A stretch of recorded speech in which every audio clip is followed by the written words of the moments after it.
Welcome back to Gero Dynamics. Okay, movie reviews. Let's start with the last movie I saw other than the Conjuring movies. Or no, I saw this after the Conjuring movies. Anyways, Honey Don't. Didn't know really what to expect going into this. I knew it had a pretty cool cast, and I was kind of interested to see what they were going to do with it.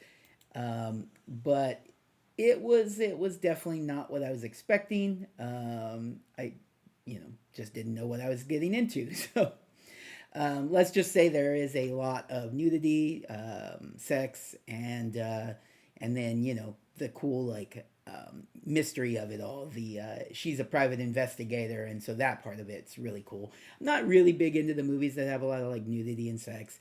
Not that I'm opposed to it. I'm not a prude, but it's just not my thing. Um, and oftentimes I go to movies by myself, right? So I'm sitting in the movie by myself, and if there's anybody else in the theater, I think about what they might be thinking about, right? Like, and so I'm worried that I don't go to children's movies for the same thing, animated movies or PG movies, because I don't want people like a mom with like her kids there, and like there's this strange old dude like sitting in the movie theater by himself watching this like animated movie, right?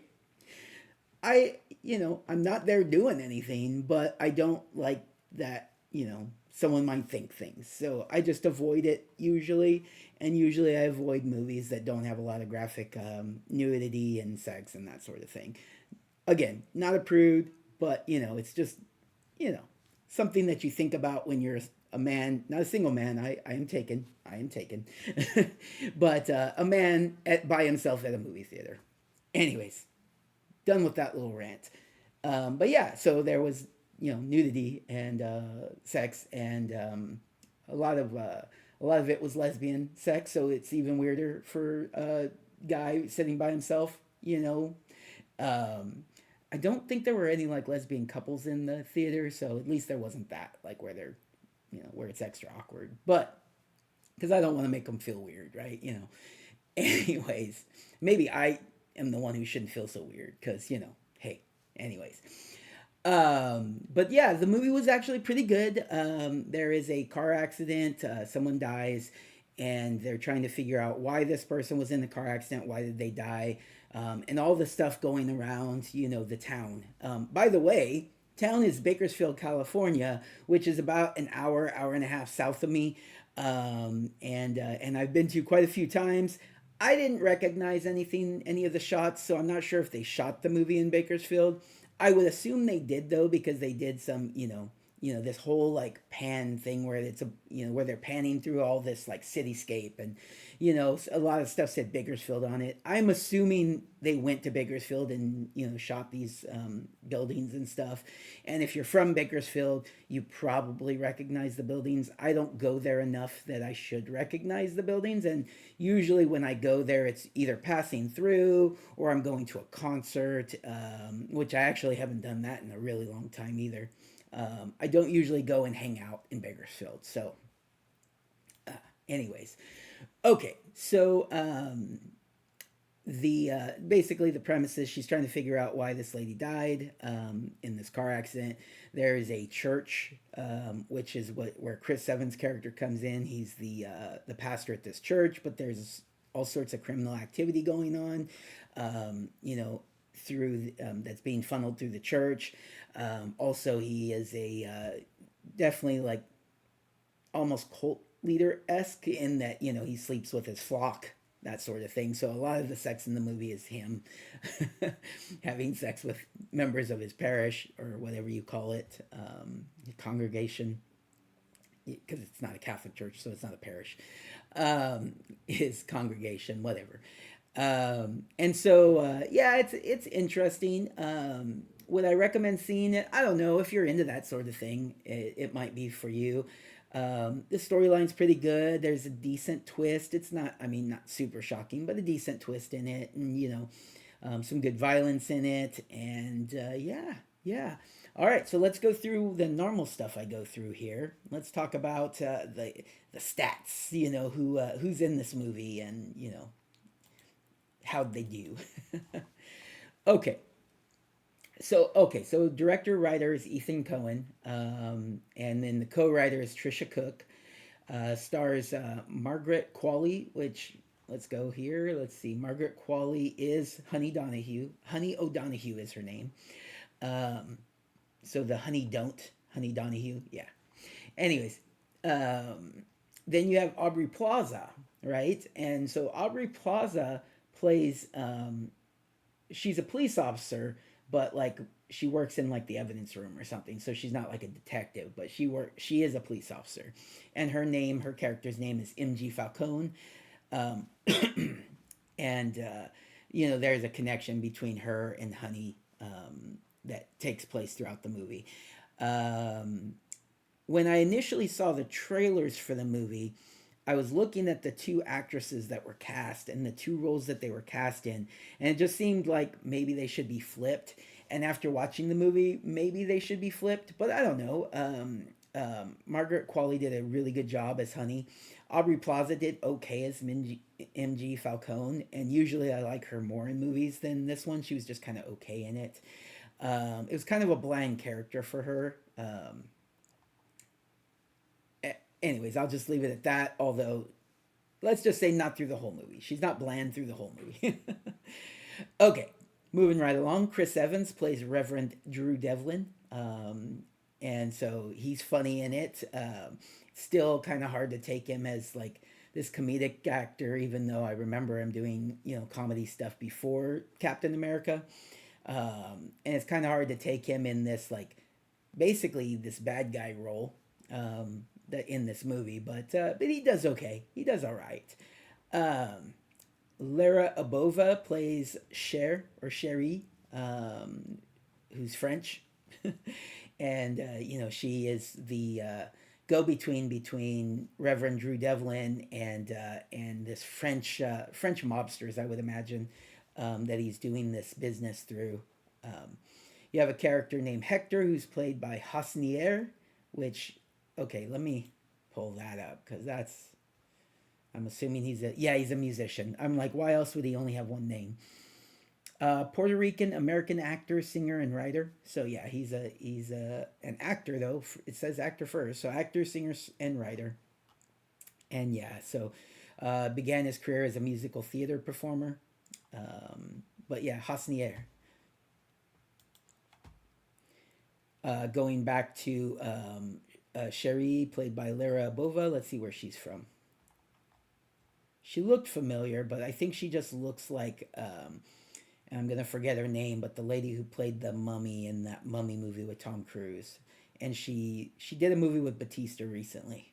Anyways, looks like her, but is not her. Played Maud in Anna. Played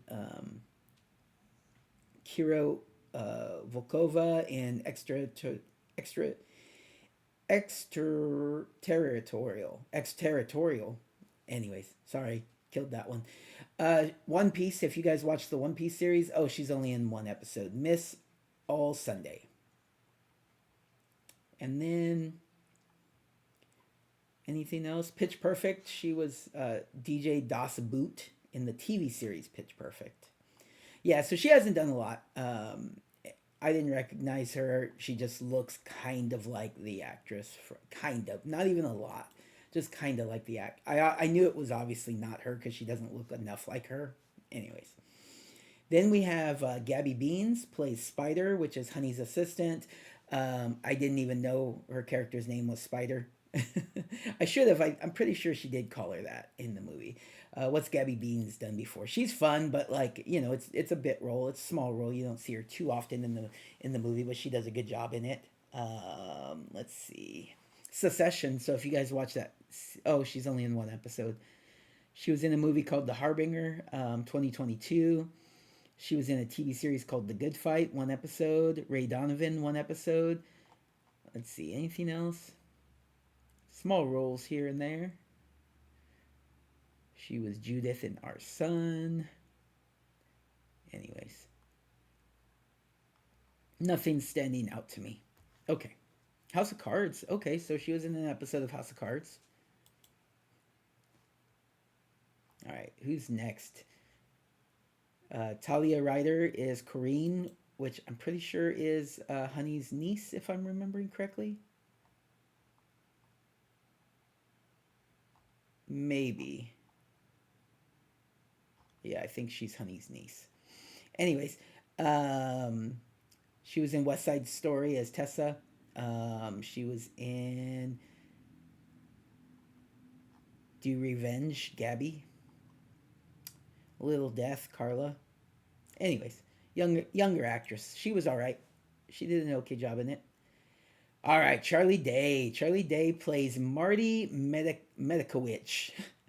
Such a name, Medikowicz. He plays the detective in the police department who just has a real fun character and does a good job of, you know, hitting on Honey and like, talking down to her basically, even though she's always telling him that she likes women, and he's like, oh, you always tell me that, right? And I don't know if he's joking or if he's just skeezy. I'm not sure which it is with him, but he plays it as it could be either. And then you have Kristen Connolly as Heidi O'Donnell, which is Honey's sister, and that is where's she from? She's super familiar. I know I've seen her in a bunch of stuff because she's super familiar. Cabin in the Woods, The Happening, Woman Reading on a Bench in The Happening. Oh, that's funny. Man, I forgot how long ago The Happening happened. She was in The Bay, Meet Dave. Um, let's see, what do I know her from more recent? Outer Range. There we go. Yeah, she was Rebecca Abbott in Outer Range, which I think is the mother that disappears that you just kind of see in like flashbacks until like the end of the second series, I think. Anyways, Deep Water, Zoo. Oh, that's right. I remember her from Zoo. I think that's probably where I'm most remembering her from. If you never watched that series, pretty good. Based on the books or book series. I don't remember if it was one book or a book series. Um, the ending, I'm trying to remember though if it actually ends. I'll have to go back and check it. I don't know if I can recommend it because I don't know if it wraps up or not. I'm trying to remember. All right. Anyway, seen her in a bunch of stuff. You'll recognize her from things that I didn't say. All right. Anybody else that I want to touch on before I close out here? Nope. Come on. Back one more. Oh, Don Swayze is in it. Plays Gary at the piano bar. That's fun. Patrick Swayze's brother. Um, let's see. Billy Eichner's in it. Mr. Siegfried. Just a guy who comes in trying to get Honey to investigate his boyfriend or husband. I can't remember if they were married or not. Anyways, who he suspects of cheating on him, and I mean he was, but that's a whole nother story. Um, doesn't really spoil anything. There's another character, another actor, Christian Anti Dormy is. I'm pretty sure Colligan is the boyfriend. Anybody else I want to touch on? There's so many. Yeah. Anyways, good good movie. Again, it's not for everybody. But if you got some time and you want to check it out, I think it's still in the theaters. Pretty sure it is. So all right, let's see. How long is my first movie review back? It is, wow, almost 15 minutes. Good job. Good job, Jeremy. You take too long on your movie reviews. All right, everybody, take care. Have a good day.